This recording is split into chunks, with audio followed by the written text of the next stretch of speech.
Eu fui vendo que eu gostava de estar com pessoas e liderar pessoas. Isso pra mim era uma coisa nata. Começou sua carreira vendendo joias e já gerenciou lojas de altíssimo luxo e é referência em atendimento consultivo, venda por WhatsApp e experiência do cliente AAA. Daniel Sakis, gerente de loja, passou por marcas como Burberry, Hugo Boss, Saint Laurent e Farfetch. Foi de vendedor a gerente, atravessando o físico e o digital com a mesma consistência. Olhar para o cliente, entender o contexto e entregar sempre resultado. Em hipótese alguma, o cliente pode esperar para ser atendido. Ele quer praticidade, ele quer rapidez, e isso faz a grande diferença, né? Nesse episódio, ele nos conta como fidelizar clientes que consomem experiência e não apenas o produto, o que não muda entre o físico e o digital, e a importância do gerente como elo entre o time, cliente e resultado, e como preparar sua loja para o Dia dos Namorados, com método, previsão e sensibilidade. Uma conversa direta com quem vive o luxo por dentro e sabe que, no fim das contas, o que faz diferença é o relacionamento. Essa é a conversa com Daniel Sakis. Começa agora mais um episódio do nosso podcast Varejo On. Sou Paulo Conejeiro, expert em transformação digital e CEO da Pecom. E hoje eu tenho um convidado que sabe falar de luxo como ninguém. E eu trouxe ele porque se tem uma pessoa que sabe dar presente, é o Daniel.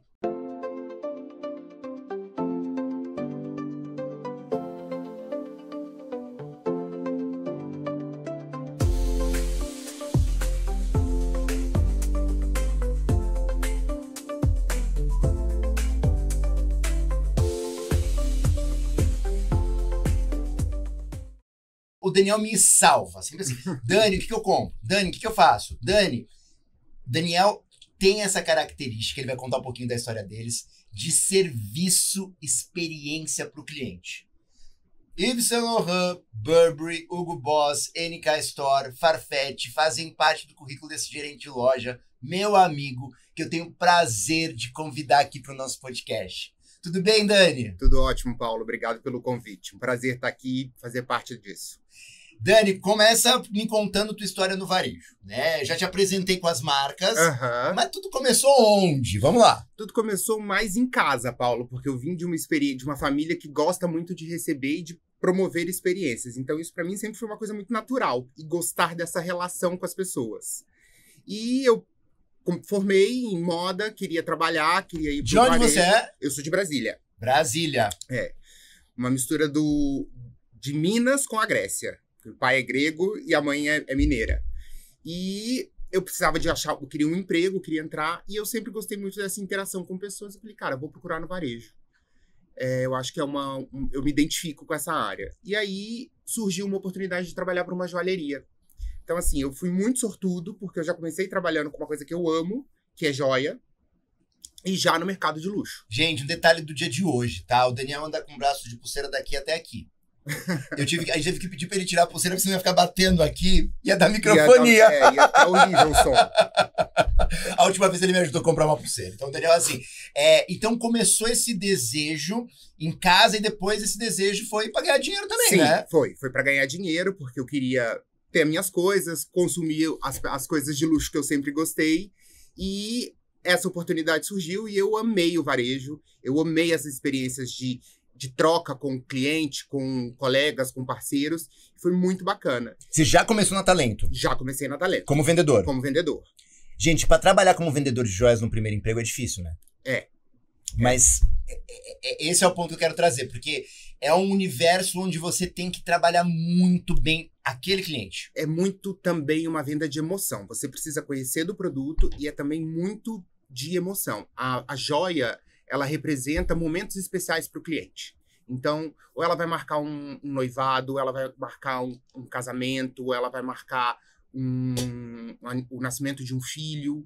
Então, ela está sempre muito envolta de emoção, a venda da joia. Me conta uma história dessa época de talento. Acho que eu nunca te perguntei isso, mas me conta uma história dessa época de talento que você conseguiu converter uma venda por conta de emoção. Por conta de emoção? Uma história. Pensa numa história na cliente, pensa nessa história. Eu tive uma cliente... Lembra o nome? Não lembro o nome da cliente, porque tem muito tempo, mas foi uma experiência muito bacana. Foi uma cliente que ela estava fazendo o tratamento para engravidar. Tá. e ela tinha acabado de descobrir que estava grávida e queria contar pro marido. E aí eles estavam na loja e ela estava olhando o brinco, anel, e ela falou, você tem coisa para criança? E aí a gente falou, sim, nós temos. E aí a gente trouxe algumas peças pequenas, que para criança geralmente é brinco, né? E alfinete. E aí montamos a mesa para ela.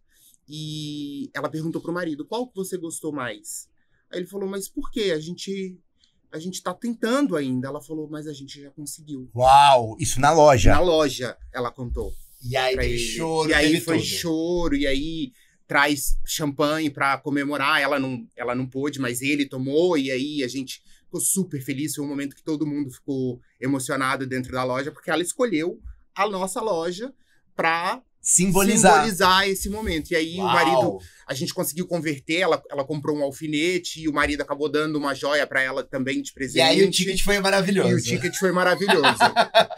Mas eu acho que é isso, assim, o lugar de um bom vendedor, de um bom gerente, ele tá para construir esses momentos e também gerar esses momentos. Sim. Óbvio que não ia ser indelicado ali, mas ela deu toda a deixa, Sim. né? E ela provocou isso, mas na hora o vendedor tem que aproveitar esse momento também. Sim. E a gente saber como lidar com essas situações e, de uma maneira muito sutil, transformar isso num número, porque a verdade é essa, a gente vai transformar num número, sim. É muito importante. Então, assim, ela gostou, ela escolheu, eu falei, e agora você vai ter que dar um presente para ela, porque ela tá te dando o melhor presente da sua vida. Ele falou, com certeza, aí a gente trouxe umas opções de anel, de brinco, ele acabou levando um brinco e um anel para ela. Então, foi muito bacana, foi uma coisa que me marcou muito. Foi esse momento ali que é muito especial na vida da mulher e na vida do homem também. Né, com certeza. E aí, de talento, você foi para onde a gente se conheceu? Foi. Eu fui para Burberry. Eu recebi o convite de uma amiga, a Paola, que estava assumindo a gerência da loja. E ela queria uma pessoa que já tivesse traquejo social, que conhecesse os produtos de luxo. E me chamou para fazer parte do time dela, que foi onde a gente se conheceu e nunca mais se separou. E aí eu lembro que eu cheguei, uma semana depois vocês tinham sido contratados, ou uns 10 dias depois, enfim. E aí tava um time lá, eu não era de Brasília também, aí a gente foi montar a loja de Brasília e foi uma aventura, né? Foi muito bacana participar desse processo todo de montagem de loja, de conhecer com um outro olhar o produto de luxo. Então, assim, a experiência de receber o produto, o cuidado com esse produto. Eu via de um mercado que tinha um valor diferente, né? Então, entender esse valor no luxo, que ele está muito mais atrelado aos detalhes, a como o produto é feito, quanto tempo ele leva. A história do trench coat nem se fala, porque a gente não esquece nunca mais. Fala pra mim da história do trench coat, que eu repito ela em vários treinamentos. Quantos compartimentos ele tem? Compartimentos, ele tem vários, mas ele tem o D-ring, ele tem o fechamento na frente, ele tem o fechamento nas costas para deixar a gola mais em pé, ele tem as epaulettes, ele tem a manga raglan, que é para facilitar a movimentação, assim. E quando você conta isso para o cliente se fascina. Ele fica apaixonado pela peça. Você sabe que o trench coat, eu uso ele em muitos treinamentos. Eu usei ele agora em todo o nosso processo de pós-NRF, a gente falou da Burberry, mas eu usei o trench coat por quê? Quando você entra na Burberry, a primeira coisa que você aprende é o quê? É o trench coat. Os 12 compartimentos do trench coat, o gabardine, eu não lembrava os nomes especificamente que você trouxe aqui, mas assim, o produto principal da marca, o que realmente é o icônico, não é que é o produto principal somente, é o que a marca, ela nasceu por isso. Ela representa, ela é representada por isso. E aí, isso é algo, pra mim, surreal, assim. Como uma peça de 1856, até hoje, é um ícone do desejo. Vamos falar de Burberry? Vamos. Antes de falar da tua carreira. Vamos. O que aconteceu com a Burberry, na tua opinião? Eu acho que a Burberry, ela se perdeu um pouco no caminho, mas felizmente ela se encontrou. Novamente. Gostei! Essa frase que eu esperava. Se perdeu e se encontrou. Se perdeu por quê, na tua opinião? Porque ela foi atrás de um público que não era o público dela. E numa tentativa de colocar a marca num patamar acima do que ela estava. Então, a Burberry é uma marca de luxo, ela tentou correr para um mercado de alto luxo, E eu acho que com o produto errado, com o designer que não casava com as informações e com aquilo que a marca representava. Ele tirou a principal identidade da marca. Ele desfez o xadrez, ele rompeu com esse xadrez, ele tirou o ícone maior da marca, que era o Cavaleiro Equestre. Então, e as pessoas que eram acostumadas a comprar a marca por conta disso, por conta da alfaiataria tradicional que ela sempre vendia, as pessoas se sentiram perdidas. E a nova geração que ele tentou atingir não se encontrou dentro daquilo. Então, eles precisaram dar um passo para trás, reconhecer esse erro e colocar uma pessoa que entendesse essa britaniedade da marca. Britaniedade. Que é uma coisa que ela tem muito enraizada. Então, é uma marca que tem certificações da realeza. Então, que isso, para o inglês, para o britânico, é sinônimo de muito orgulho. E trazer de volta as raízes da marca. Com personalidade, com estilo, com irreverência, com um novo olhar. Nossa, falou perfeitamente. E assim, eu lembro que agora na NRF, a segunda palestra do primeiro dia, que são o dia mais importante, foi com o novo CEO da Burberry, o John. Ele disse o seguinte: a gente tem que lembrar por que as pessoas entraram na loja pela primeira vez e sorriram. Sim. Ele fala muito sobre isso, assim, a evolução, ela acontece, a gente tem que estar junto com as tendências, mas a gente não pode esquecer que a gente é uma marca britânica de Londres, do trench coats, do xadrez. Isso o cliente tem que encontrar. As raízes. As raízes. E você sabe que hoje o esforço da Burberry está sendo para levar a Gen Z para usar esses mesmos produtos. Não é um produto novo para Gen Z. Sim. E o trench coat e o xadrez viraram cool de novo. Sim. É uma tendência muito grande e a marca voltou a crescer. Sim. Olha que doido isso. Sim, tanto que a nova campanha deles é falando, né?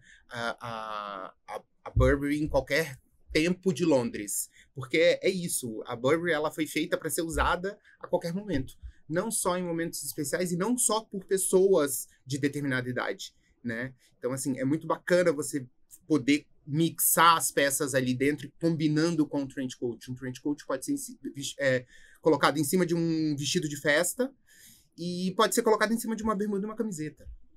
Exatamente. Então, isso. Eu dou exemplo nessa palestra, eu dava um exemplo do will.i.am com trench coats todo de spikes e da Meghan Markle com trench coats bem basiquinha com trench coats, né? Porque mostra isso, é uma peça, pra quem tem um trench coats, bate aqui que a gente tem. Graças a Deus. Graças a Deus, porque tá muito caro pra comprar. Então, graças a Deus, a gente já teve, porque a gente ganhava, tá, gente? A gente ganhava nossas roupas pra trabalhar. Então, é a peça que fica mais bonita, né? Ela vai ficando mais bonita. Sim. E vai tendo mais vida, né? Mas vamos falar disso, ó. Burberry, você entrou pra ser vendedor. Vendedor. Me conta a tua trajetória dentro da Burberry, porque eu acho que ela inspira muita gente. Me inspira. Então, conta a tua trajetória. Eu entrei como vendedor responsável na Burberry. Até por conta dessa bagagem de conhecimento de produto. E você falava inglês. E eu falava inglês. E então isso foi muito importante, trazer essa experiência e esse know-how. E eu fui me encontrando dentro da Burberry. Eu fui vendo que eu gostava de estar com pessoas e liderar pessoas. Isso pra mim era uma coisa nata, que eu não sabia e que eu descobri dentro da Burberry. Então, eu era VM nessa época, né? Sim. E o Daniel me ajudava muito e quando eu não tava, ele respondia. Era eu que fazia parte do VM todo da loja. Então, isso foi muito bacana. Então, conhecer os processos, entender a importância de um atendimento bem feito com um acompanhamento com o cliente, que é a fidelização, como isso te traz resultado, né? Então, me trouxe todo um aprofundamento sobre isso, e foi muito bacana. E aí, eu tive a oportunidade de conversar com a minha supervisora, Martina, nossa amiga, e falei com ela, falei, olha... Gente, tem Martina no podcast na temporada passada, assistam um episódio que tá muito bom. Muito bom. Continuando. Mesmo. E chamei a Martina para conversar, falei, olha, eu quero ir para São Paulo, eu quero uma oportunidade para crescer. Eu acho que Brasília ficou uma cidade pequena para mim. Uau! Porque eu acho que Brasília é uma grande cidade pequena. Então, grande cidade pequena? Uma grande cidade pequena. É uma cidade com costumes de cidades do interior. Então, todo mundo se conhece, todo mundo sabe de quem que você é filho. Então... Você queria ser só mais um na multidão? Eu queria ser mais um na multidão. E nada melhor do que São Paulo para isso. E para ter oportunidade de crescimento também, né, Paulo? Então, Aí surgiu a oportunidade na loja do JK, que é uma loja enorme, era a principal loja da América Latina da Burberry no Brasil, na América Latina, né, na verdade. E eu pedi a transferência. E aí eu vim para São Paulo, comecei uma jornada nova. E aí eu falo que aqui em São Paulo é que eu entendi mesmo como funcionava o varejo de luxo, porque Brasília estava começando nessa área, não tinha muito conhecimento, e eu entendi que era esse o caminho que eu queria trilhar na minha carreira profissional. Era mercado de luxo e varejo. Né? Foi muito bom. E com a expansão da Burberry, surgiu a oportunidade de ser o braço direito da gerente da loja.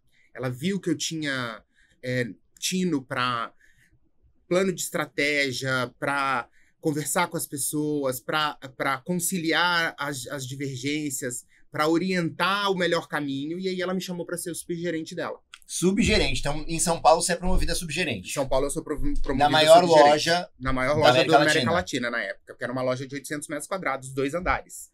Né? Uma equipe muito grande. Eu lembro quando a loja abriu, eu já não estava mais na Burberry, mas assim, era uma loja, hoje a loja reduziu de tamanho, Sim. Né? Mas era uma loja de 2 andares, e tinha masculino, feminino, infantil, tinha tudo, né? Sim, sim. Só não tinha a parte de casa que eles estavam começando a desenvolver na época. Existia uma vontade muito grande de trazer também a parte de beleza, mas não foi possível. Mas foi muito bacana e foi uma experiência muito grande, né? Trabalhar naquela loja. Então, eu tive a oportunidade de conhecer outros departamentos dentro da loja. Então, a parte de Very Special Clients, que era o VIC. Então, foi um projeto que foi desenvolvido dentro da loja do Iguatemi. Vamos falar dessa sigla, VIC. E eu estava explicando essa sigla essa semana para uma marca, né? Porque as marcas não entendem como o mercado de luxo às vezes funciona. Sim. O que é VIC? Very Important Clients. Né? O VIC normalmente é um número reduzido de clientes que correspondem a um altíssimo faturamento da marca. Chega a ser, gente, 2, 3% dos clientes, representando quase 40%, 50% do faturamento da marca. Sim. Né? É bastante grande. Sim. O que é um VIC na prática? Conta pra gente. É um cliente que entende muito do produto. Ele é um profundo conhecedor e admirador da marca. Ele tem um consumo bastante elevado dentro da marca. E, para esse cliente, as marcas oferecem experiências incríveis. Dentre delas, poder assistir a um desfile na primeira fileira.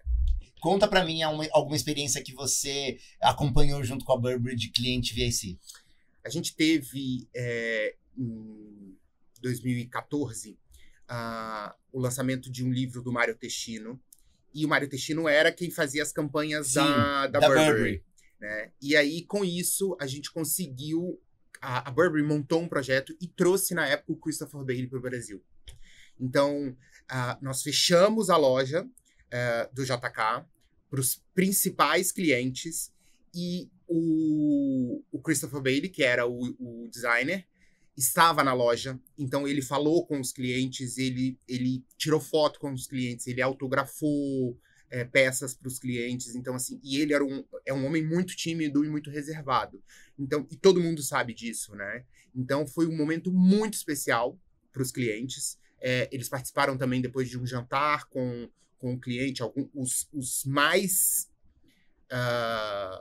importantes clientes foram convidados para um almoço na casa da Donata Meirelles, com ele, com outras pessoas influentes dentro da Burberry. Então, assim, foi uma experiência que, com os clientes que eu tenho em contato até hoje, eles ainda falam dessa experiência que eles vivenciaram. E se fosse, clientes que eu tenho contato ainda até hoje, você está falando de 2014 e 2015. Isso. Você tem contato com os clientes lá de 2005, 2006 também, que começou a tua trajetória? Tenho.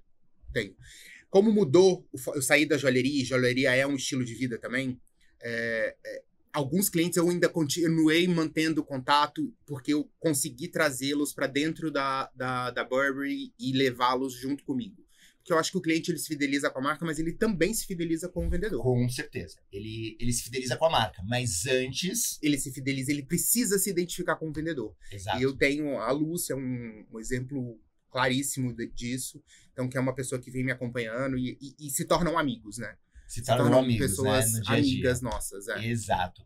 Depois de Burberry, você estava como subgerente. O que aconteceu Isso. depois? Veio a oportunidade de voltar para Brasília, assumindo a gerência da loja de Brasília. Uau! Eu acho que é uma emoção, né? Porque quando assim, você vem de um lugar com um cargo e volta com outro, Isso. é um comeback bem interessante. É muito bacana, porque assim, primeiro é o reconhecimento do seu trabalho e do seu esforço para crescer dentro da empresa. E eu acho que as empresas que enxergam isso, o potencial no seu colaborador, é muito bacana. Então, assim, você se sente prestigiado e as pessoas que estão ao seu redor também sentem que elas podem ser valorizadas e que elas podem crescer ali dentro. Então, foi muito bacana. Eu voltei para uma loja que foi onde eu comecei, então, com um time que 80% era um time que eu já conhecia, e foi muito bacana. Então, assim, eles me tiveram ali muito como exemplo também. Olha, se ele pode, a gente também pode. Né? Legal. Então, assim, eu tive pessoas que entraram comigo e que ficaram comigo muito tempo lá dentro. Que legal, muito que legal. Bacana. Depois de Burberry, pra onde vai a tua história? Depois de Burberry, minha história vai pra Boss. Eu saí da Burberry e, período de pandemia, a gente fez alguns projetos voltados para uma outra área. E eu percebi que, mesmo tentando ir para um outro lugar, a vontade e o amor pelo varejo me puxava de volta. E aí veio uma oportunidade para trabalhar na Hugo Boss. Uma marca maravilhosa, com produtos de primeiríssima qualidade, mas com um contexto diferente.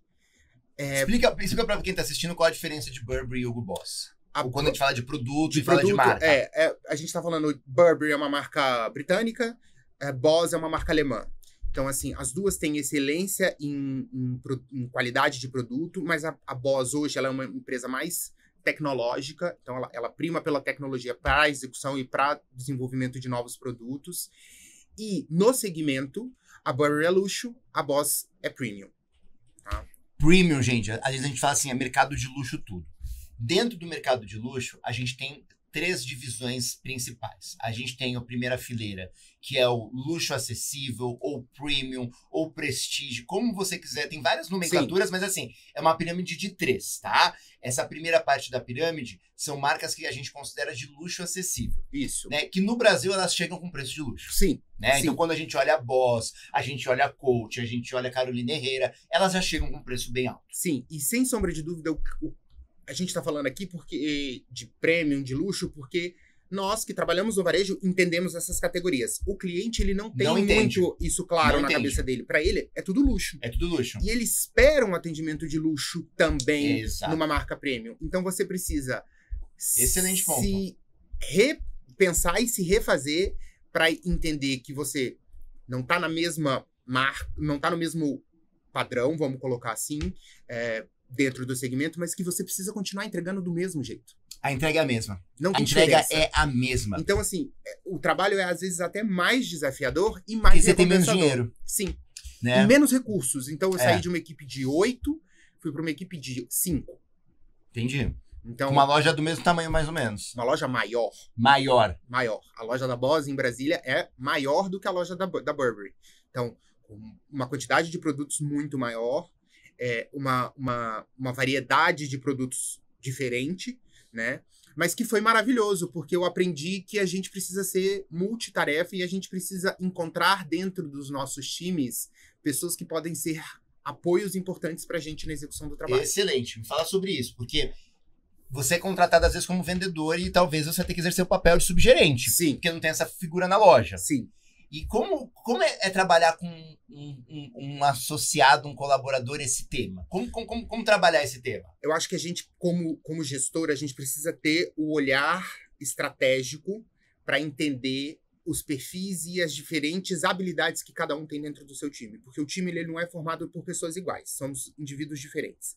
Então, eu tive essa oportunidade de detectar em cada um dentro do meu time aptidões diferentes. Então, em um, eu encontrei uma aptidão maior para desenvolver os trabalhos administrativos. O outro tinha uma habilidade maior para a parte de visual merchandising. A outra pessoa tinha uma habilidade maior para a organização de estoque. Então, quando você está junto com o time, você está de mão dada com eles e fala assim, eu preciso de você para a gente chegar lá, e fala, olha, eu enxergo em você um potencial nisso, vamos desenvolver, eu posso contar com você para a gente fazer esse trabalho, a pessoa ela se sente motivada, ela se sente engajada, ela se sente parte do time. Então, e ela vê que você vê nela uma possibilidade. Então, foi isso que eu fiz. Então, numa pessoa que era mais, ela tinha um traquejo maior com a administrativa, ela me ajudava no administrativo. A outra pessoa eu vi um potencial muito maior na parte de visual merchandising, então ela me ajudava com visual merchandising. Num outro, eu enxerguei que ela gostava muito das coisas muito arrumadinhas. Eu falei, então essa pessoa é boa para estoque. E assim a gente foi dividindo. Eu tinha uma outra pessoa que tinha uma habilidade muito grande de falar, de explicar as coisas. Então ela fazia sempre junto comigo os treinamentos. E assim a gente foi administrando e equilibrando os vários pratos. Nunca tirando o foco principal do cliente, do vendedor, do associado, que era a venda. Né? Perfeito. E a gente às vezes fica reclamando porque a gente não tem gente. Sim. Né? Eu acho que hoje a gente passa por isso no varejo, uma diminuição de quadros, uma diminuição de headcounts, cada vez as áreas administrativas, porque para quem não sabe, dentro de uma loja tem muita área administrativa, Sim. Tem muita coisa, e não tem mais caixa, muitas operações, né? Você tá sem caixa, tá sem apoio, tá sem estoque, então é o gerente que tem que fazer. No momento de altos fluxos, BOS é muito voltado para o Dia dos Pais, então eu era a pessoa que ficava no caixa. Eu era para que o vendedor pudesse realizar a venda dele. Obviamente, se precisava, eu saía, voltava, mas 100% das vendas eram praticamente passadas por mim do caixa. Porque também era um momento em que eu tinha para fazer um contato com o cliente, porque o cliente percebia, é um alto fluxo dentro da loja, então o cliente percebe isso. Então era o momento que eu tinha para falar com o cliente, perguntar sobre ele, saber sobre o filho, saber sobre a esposa, ou sobre o projeto que ele estava desenvolvendo. E isso é muito bacana, porque o cliente também o cliente se sente valorizado. Poxa, ele lembra. Isso é muito importante, né? Então, Entendi. Era muito bacana. E na BOS, você já viveu um mundo pós-pandemia no varejo. Eu peguei um pedaço da pandemia. Ok. Você foi contratado na pandemia? Eu fui contratado em janeiro de 2021. Tá. Então, eu peguei o finalzinho da pandemia, peguei aquele lockdown, o segundo lockdown que a gente teve, e que a gente teve que desenvolver um trabalho muito focado no digital, e muito focado... WhatsApp... 100% focado em WhatsApp. Por venda aqui também. E entender como a gente poderia fazer esses contatos com o cliente, e toda a conversa que a gente já vinha tendo, eu e você, foi muito importante me ajudar nesse momento. O que você fala para um gerente de loja hoje que precisa desenvolver a venda no WhatsApp dentro de loja? Começar por onde? Primeiro, ele precisa conhecer o cliente dele. Para começar por aí. Eu acho que se você não conhece o cliente, você não indica o produto certo. Então, você precisa olhar para dentro, entender o histórico do teu cliente, para fazer um acompanhamento e fazer uma indicação de produto assertiva. Quanto mais assertivo você for, melhor. Perfeito. Mais fácil vai ser a sua venda, mais rápido vai ser a sua conversão. Perfeito. Então, a primeira dica que eu dou é essa. Conheça o histórico do seu cliente dentro da tua loja. Depois, entenda os hábitos dele. E monte planos estratégicos para contato. perfeito. Eu acho que a gente não pode, quando a gente vai fazer uma venda digital, o produto não pode ser demasiadamente mostrado. Você não pode dar uma variação muito grande de produtos para o cliente visualizar, porque ele se perde. O cliente, quando ele está sendo atendido pelo WhatsApp, ele gosta de praticidade. Ele gosta de ser direto. Então, assim, traga opções saudáveis. Quando eu falo saudáveis, são que você sabe que combinam com aquilo que o cliente já tem dentro do armário e que possam ser combinadas entre si também ali dentro daquela proposta que você está oferecendo. Hoje, um dos temas que a gente mais ouve em relação a perfis de consumo é o consumo consciente. Principalmente mulher, né? O homem, ele é prático para se vestir, concorda? Sim. Ele vai muito mais no safe and sound, na mesma cor de camisa, na mesmo modelo de camiseta, e compra 5, a mesma calça. Preto, branco, azul marinho e cinza. Né? Quando a gente fala de mulher, existe sim um consumo mais consciente, né? Recycling, upcycling, toda a cadeia sustentável, mas existe também um bom senso, né? A gente sabe que tem aquelas clientes que realmente querem moda e vão comprar moda, mas tem a cliente hoje que pensa mais de forma assertiva, sim, né? Que ela quer usar luxo, sim, que ela quer usar uma marca premium, mas ela quer usar isso de uma maneira que ela consiga fazer um mix and match. E é muito importante você ter isso na cabeça quando você faz as propostas para o cliente. Então, se você conhece o guarda-roupa da cliente, porque ela compra com você, você consegue fazer indicações para que ela use a peça nova com algo que ela já tem dentro do armário. Eu conheço esse de algum lugar. Gente, o Daniel, ele foi treinado na metodologia personal já, por isso que eu falei coisa de algum lugar, porque a gente ensina isso mesmo, Sim. né? A gente ensina que o cliente, ele é o nosso centro. E eu sou um vendedor que ajuda a vida dele. Sim, Personal facilita a vida dele. Facilita, assim, eu ajudo. Eu não tô ali para vender mais um produto. Eu tô ali para quê? Para ajudar ela a se vestir. Eu acho que a gente precisa mudar essa coisa de atender. A gente não atende, a gente é um consultor. A gente é Exato. consultivo. No momento de hoje, a gente precisa ser consultivo. Desculpa. E crescer isso dentro do varejo é muito importante. Então, quando o cliente ele sente que você conhece ele profundamente, ele vai optar sempre por você. Ele vai te buscar quando ele precisar de uma nova peça. Sem Claro. que você... Eu chamo o Daniel. Eu chamo o Daniel assim, Daniel, me ajuda. O que eu levo pra viagem? O que eu uso? E o Daniel me ajuda, porque ele sabe as coisas que eu tenho, ele é consultivo, né? Então, hoje, Dani, não acredito não, tá? Eu tô falando verdade. A gente vai ter humanoides no atendimento. Humanoides é robô. Sim. E assim, não é num prazo de 20 anos. A gente está falando que em 3 anos esses humanoides estão custando $30 mil, o que vai substituir, sim, operações rotineiras. Não é uma previsão, é um fato que isso vai acontecer no varejo. Já acontece na Ásia, em alguns lugares. Então, cada vez mais o repetitivo sem análise, o atendente, ele vai ser substituído por alguma coisa, ou vai ser reduzido e substituído. Vê caixa hoje, por exemplo, né? O self-checkout. Sim, é o que está mais acontecendo, né? Um tempo atrás a gente achava que isso não seria possível no Brasil por conta das nossas leis. As leis foram adaptadas e hoje você consegue fazer uma emissão de nota fiscal através de um celular. Então, assim, o importante é a emissão, é estar dentro dos padrões. E a gente se adaptou a isso. Então, eu acho que se adaptar e entender que o conhecimento que nós temos, ele vai ser diferente do conhecimento que um robô tem, porque nós temos a relação pessoal que é diferente, é muito importante. Então, isso é fundamental dentro de um time, dentro da experiência do cliente. E da Boss você volta para São Paulo, né? Da Boss eu volto para São Paulo. Eu tive a oportunidade de vir novamente para São Paulo através da Saint Laurent, que foi um... Aí Saint Laurent a gente tá falando de luxo. Alto luxo. Alto luxo. E... Gente, a pirâmide, que eu não terminei de explicar. Marcas que são luxo acessível, Boss, Herrera, Coach, Kate Spade, nessa faixa.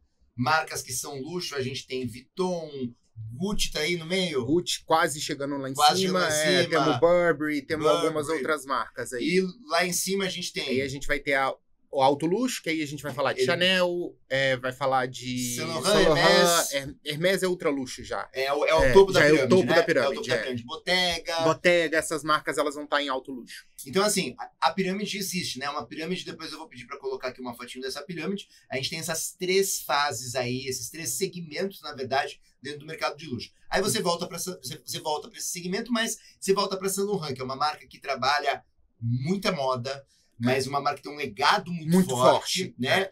E que é uma marca muito imponente, né? Uma marca muito...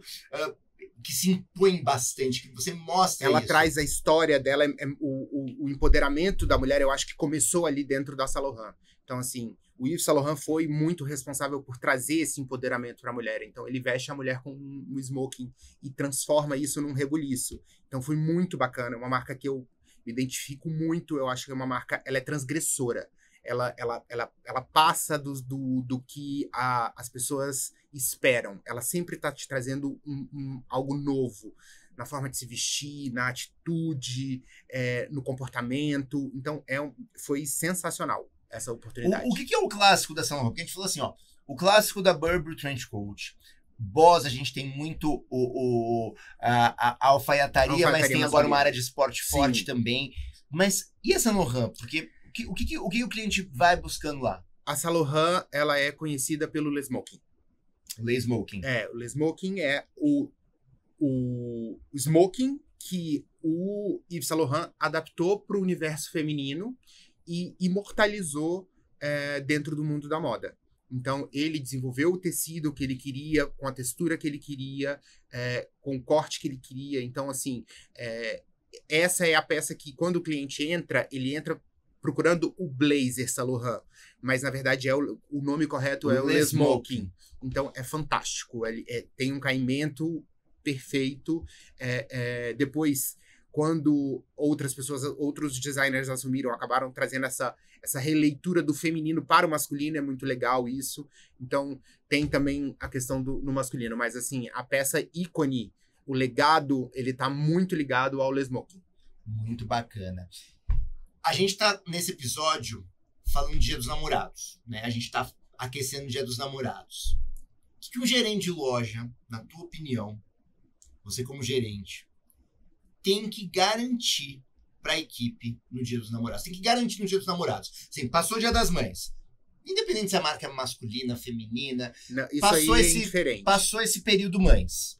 Agora a gente entra no período namorados, que é um período importante, mas não é tão forte quanto mães, mas é bem importante.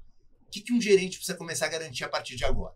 Paulo, ele precisa garantir que ele tenha o assortment de produtos, a diversidade de produtos correta. Ok. Mix de produto, então. Mix de produto. Ele tem que estar muito consciente do que aqueles clientes que vão para buscar produtos, a gente tenha de fácil acesso. Então, isso tem que estar muito, muito claro.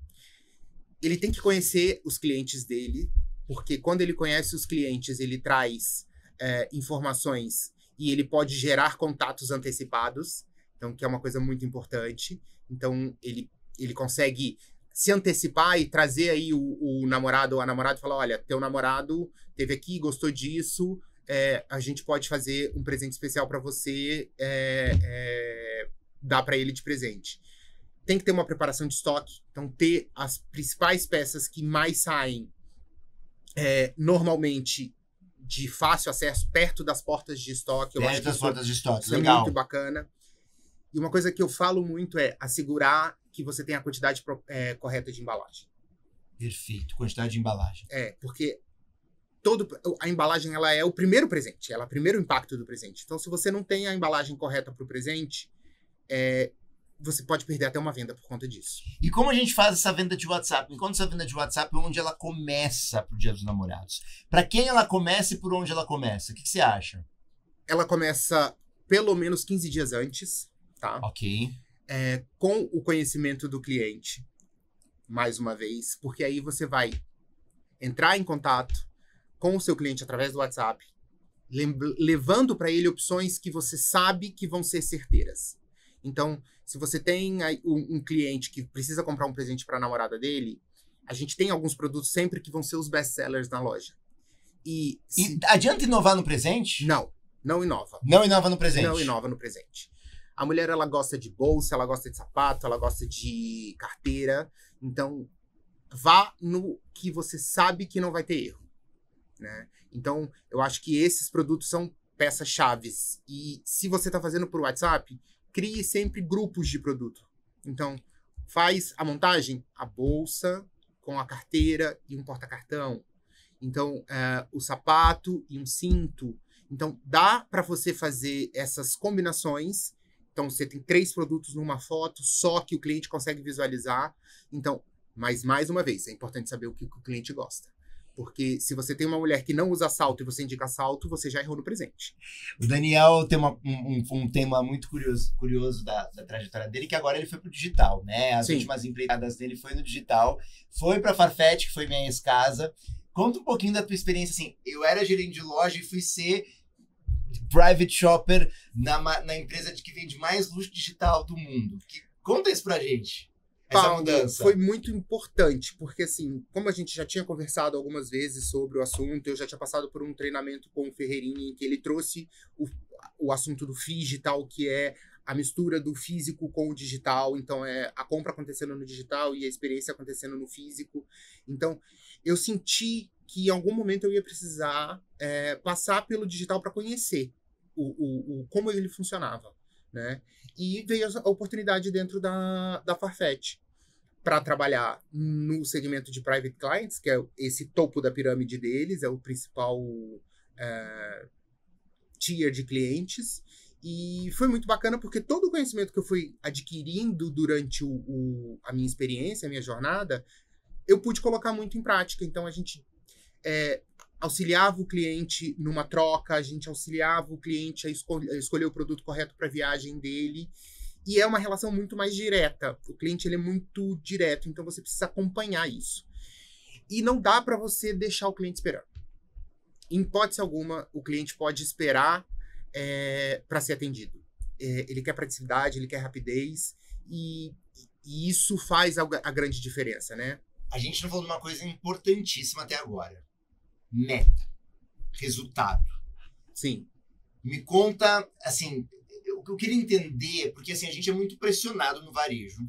Em tudo, assim, eu tava lendo uma matéria ontem, não foi uma matéria, acho que foi um post, enfim, que a gente tem meta para tudo e meta nunca vai terminar muito mais, ela vai aumentar, né? E aí você vai ficando mais velho como eu, você vai ter mais meta até de remédio, né? Sim. É meta de remédio, é meta de médico, é meta de tudo que você imagina. Lidar com meta porque assim, eu sei que lidar com meta é parte do varejo, não tem como você tirar varejo e não ter meta. Mas como isso na realidade das tuas posições gerenciais aconteceu? Paulo, eu sempre fui uma pessoa que olhava para os índices de performance, que são os indicadores, como uma ferramenta para atingimento de meta. Então, através dessas informações que os KPIs trazem para você, você traz um plano de ação para que você consiga chegar lá. Então, isso era muito importante. A gente ter um plano estratégico e um plano de ação muito bem estruturado, que o que te possibilita fazer isso são os KPIs, ajuda a você a chegar na conversão e chegar nos números importantes que você precisa atingir. Então, a gente nunca pode esquecer das metas e dos objetivos. Né? Me fala a meta mais difícil que você já bateu. A mais difícil. Ou a mais dolorosa, aquela que foi assim... Eu tenho uma. Eu não tive uma dolorosa, eu tive a mais incrível. Tu conta a mais incrível. A mais incrível foi na Hugo Boss, que foi um ano em que eu fechei o ano, né, dentro da loja. Eu entrei em janeiro e foi uma meta que eu fechei em dezembro. Então a gente veio com um trabalho muito focado nos resultados e no aprimoramento do atendimento. E a gente também implantou o sistema de CRM dentro da Boss. Nesse período, a loja foi uma loja experiência e os resultados eles aconteceram. Em dezembro, a gente teve um faturamento muito expressivo, a gente fechou um ano aí 35% acima do esperado. Uau, 35% é bastante coisa. Então, assim, foi uma surpresa para a empresa. A gente fechou em 4 dígitos aí o mês de dezembro, muito acima do esperado do que a marca, a Boss estava esperando. Eu nunca vou esquecer. E aí, mandar um abraço pro Rodrigo Pocinolo, Rogério, beijo. Deixa eu ver quem tava naquela época. Rodrigo e Rogério, com certeza. Isa Goldman, a primeira grande meta da Farfetch que a gente tinha que fazer, acho que era 16 milhões, era tipo 3 vezes a mais do que a gente fazia, porque a gente colocou o método personal shopper. O último dia ainda faltava, acho que 100 mil reais. E a equipe inteira se uniu para fazer esse valor. A gente chegou no final do dia, tipo, 8 horas da noite, batendo a meta, tipo assim, Gravada. Eu lembro que tava numa sala, eu sentei e chorei. Porque, tipo, a gente chorava, todo mundo de emoção, alegria, porque foi muito difícil. E é muito bacana. Ela foi decidida no último dia, não por falta de planejamento, porque era muito difícil.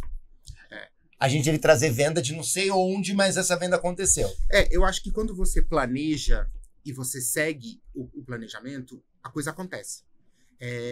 Precisa de esforço, precisa de empenho, precisa de dedicação, mas você vê o resultado aparecendo, né? Ele pode demorar, ele pode não chegar na hora que você quer, mas ele vai acontecer. Então, é um crescimento e ele vem te mostrando isso nos números. É muito bacana, é muito legal. Das tuas aventuras, e eu chamo de aventura porque trabalhar no varejo é uma aventura, né? Tipo, não deixa de ser uma aventura sempre. Nas tuas aventuras no varejo, quais são os pontos mais importantes? Você começa no físico, vai para o digital, é uma pessoa completa, é um gestor completo quando a gente pensa em físico e digital, né? Com essas marcas, que ninguém precisa falar sobre essas marcas na bagagem. Uhum. Mas assim, o que o varejo não muda, sendo físico, digital, sendo luxo, alto luxo, luxo acessível. O que não muda? O que não muda é relacionamento com o cliente, Relacionamento com o cliente, KPIs. KPIs, ó, então o mesmo ticket médio pode ter um número diferente, mas você vai cobrar a mesma coisa. Vai cobrar a mesma coisa, E fidelização. E fidelização. Então, eu acho que são as 3 ferramentas que você vê nos 2 mundos. Elas vão te acompanhar sempre. Então, assim, precisa do olhar estratégico para você atingir resultados, precisa do relacionamento com o cliente para você ter para quem vender, isso é óbvio, né? Então, e precisa assertividade. Então, você precisa saber para onde você está caminhando, o que você está oferecendo, para quem você está oferecendo, né? Se você não conhece, você não consegue indicar o produto correto. Então, assim, se aprofundar no conhecimento do cliente, eu acho que é uma das ferramentas principais que te traz base para conversão, né? E nunca, jamais, em hipótese alguma, deixar de olhar para os números. Os números, eles falam muito pra gente. E eles é que dão a rota que a gente precisa seguir. E eu sou uma pessoa que começou minha carreira detestando números, né? Que eu sou uma pessoa que cada um tem o seu lado do cérebro, né? O lado esquerdo, o lado direito. O meu lado sempre criativo é muito mais forte, mas eu aprendi na minha vida a ter números e esses números serem a chave, né? Você também é uma pessoa muito mais criativa, Sim. né? Começa a carreira de uma maneira muito mais comercial e hoje me fala de números, a parte mais importante. Quando a gente fala de números, o que mais te ajudou a olhar para números na tua carreira? O que mais me ajudou? Me ajudou a crescer e a conversão. Eu falo muito de conversão porque eu acho que quando você entende o número, você consegue abrir o seu olhar para novas possibilidades. Então, se você entende que adicionando mais uma peça, você vai melhorar o salário do teu vendedor, a comissão do seu vendedor, vai melhorar a performance da sua loja e, consequentemente, o resultado final, é demais. É algo que traz muita Isso informação. no físico e no digital? Não importa. Não importa. Não importa. Uma curiosidade. No digital ele é um pouco diferente, porque você tem mais opções, mais ferramentas para criar oportunidades da venda. Ok, Tipo na hora que você vai fazer a sugestão do produto. Eu acho que como você não sugere nunca um produto sozinho, você vem compondo com mais alguma coisa, existe uma facilidade, talvez, de você fazer a venda e o cliente, como ele está do outro lado, poxa, legal, gostei, vou levar também essa peça. No físico, muitas vezes o cliente ele vem querendo só aquele produto e ele não dá muita abertura. O provador, ele acontece, ele é muito importante. Na hora do provador que você vai trazer uma terceira peça. Mas existe, às vezes, aquele cliente que vai te ser muito objetivo. Não, eu não quero, eu quero só essa peça. Então, eu acho que no digital, oferecer uma terceira peça, oferecer uma quantidade adequada de produtos é mais fácil. Dani, a gente está encerrando o nosso podcast. Poderia ficar horas falando contigo.